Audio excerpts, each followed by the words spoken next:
মুছলমানে কোরআন রাখিছে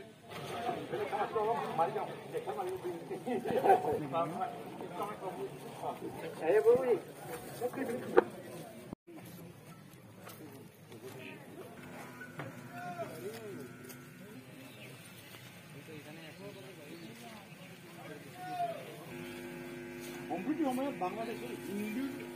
লোকসকলের উপর মন্দির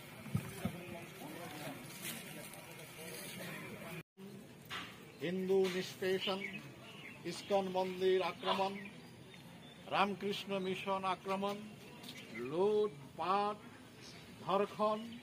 হত্যার পৃথিবীর বিভিন্ন ঠায়